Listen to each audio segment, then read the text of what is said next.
আজকের পাঠ 3-এ থাকবে 5 এবং 6 দ্বারা বিভাজ্য এমন কিছু সংখ্যা।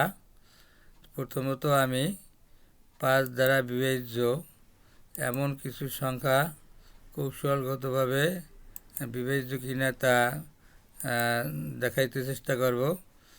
5 দ্বারা বিভাজ্য সংখ্যার শর্ত হলো যে কোনো সংখ্যার একক স্থানের অঙ্কটি যদি 0 বা 5 হয় সেই ক্ষেত্রে উক্ত সংখ্যাটি অবশ্যই 5 দ্বারা বিভাজ্য হবেই।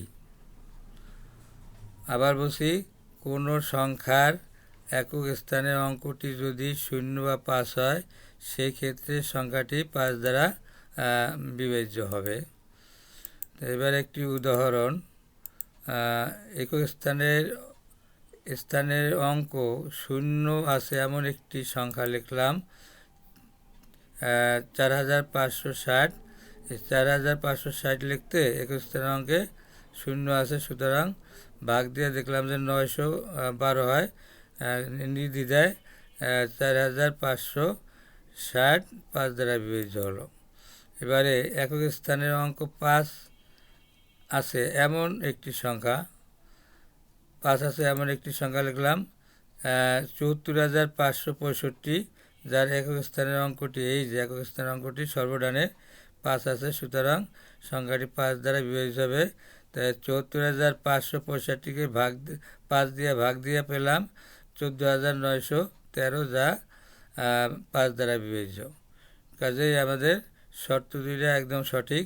এই ধরনের যে কোনো সংখ্যা, অর্থাৎ যে কোনো সংখ্যার একক স্থানে যদি 0 অথবা 5 থাকে তবে উক্ত সংখ্যাটি 5 দ্বারা বিভাজ্য হবে। এবারে 6 দ্বারা বিভাজ্য এমন কিছু সংখ্যার শর্ত সহ কৌশলগত দিক লক্ষ্য করি যে এই 6 দ্বারা বিভাজ্য এইটার শর্ত হলো কোনো সংখ্যা যদি একই সাথে 2 ও 3 দ্বারা বিভাজ্য হয় তবে উক্ত সংখ্যাটি 6 দ্বারা বিভাজ্য হবে। আবার বলছি, কোনো সংখ্যার একই সঙ্গে যদি 2 ও 3 দ্বারা বিভাজ্য হয় তবে উক্ত সংখ্যাটি 6 দ্বারা বিভাজ্য হবেই। যেমন উদাহরণ লিখতে পারি, একটি সংখ্যা লিখলাম 456। এই 456 2 দ্বারা বিভাজ্য, কেননা আমরা প্রথম যে মানে এই পার্ট 1-এর প্রথমটায় 2 দ্বারা বিভাজ্য কিনা সেটা শিখছিলাম, কি মনে আছে সবারই? সেটা হচ্ছে কোনো সংখ্যার একক স্থানের অঙ্কটি যদি জোড় হয় অথবা 0 হয় তাহলে 2 দ্বারা বিভাজ্য হবে। কাজেই 456 একক স্থানের অঙ্ক 6 আছে, কাজেই 2 দ্বারা বিভাজ্য যাবে, তাই হইল 228। 2 দ্বারা বিভাজ্য। যেমন এই যে 456, এই 456 3 দ্বারা বিভাজ্য কিনা সেটা আমাদের দেখতে হবে। যদি হয় তাহলে 6 দ্বারা বিভাজ্য হবে 456। 456 456 3 দিয়ে ভাগ দিলাম, ভাগ দিলে 152 হলো, কেননা আমরা পার্ট 1-এর দ্বিতীয় অঙ্কটিতে শিখছিলাম যে কোনো সংখ্যার অঙ্কগুলির যোগফল যদি 3 দ্বারা বিভাজ্য হয় তবে উক্ত সংখ্যাটি 3 দ্বারা বিভাজ্য হবে। তাই যোগফল হলো যে এই সংখ্যাটির 3টি অঙ্ক আছে 4, 5, 6, অর্থাৎ একক স্থানে 6, দশক স্থানে 5, শতক স্থানে 4। এই 3টি অঙ্ক যোগ করলে হয় 4 এর 5 9 আর 6 15, 15 3 দ্বারা বিভাজ্য। নির্দ্বিধায় এই 456 3 দ্বারা বিভাজ্য। তা পেলাম দুইটি শর্ত, পেলাম যে 456 2 দিয়েও বিভাজ্য, আবার 3 দিয়েও বিভাজ্য। সেক্ষেত্রে নিঃসন্দেহে এই 456 6 দ্বারাও বিভাজ্য হবে। তা হলো 456কে 6 দ্বারা ভাগ দিলে 76 হয়, সুতরাং 456 6 দ্বারা বিভাজ্য। এবারে আরেকটি উদাহরণ দিতে পারি এই অনুরূপভাবে, আরেকটা উদাহরণ দিতে পারি। যেমন একটি সংখ্যা লিখলাম 34560।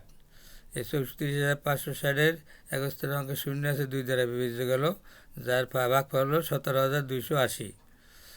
সুতরাং সংখ্যাটি 2 দ্বারা বিভাজ্য। এখন দেখতে হবে যে এই 34560 3 দ্বারা বিভাজ্য কিনা। যদি হয় তাহলে সেই ক্ষেত্রে এই 34560 6 দ্বারা বিভাজ্য হবে। তো দেখি, তা হলো ওই যে শর্ত ছিল যে কোনো সংখ্যার অঙ্কগুলির যোগফল যদি 3 দ্বারা বিভাজ্য হয় তো উক্ত সংখ্যাটি 3 দ্বারা বিভাজ্য হবে। যেহেতু 3 4 5 6 এর যোগ করলে 3 আর 4 7 আর 5 12 আর 6 18, এই 18 3 দ্বারা বিভাজ্য। কাজেই 34560 3 দ্বারা বিভাজ্য নিঃসন্দেহে। সুতরাং 34,560 6 দ্বারা বিভাজ্য হবে।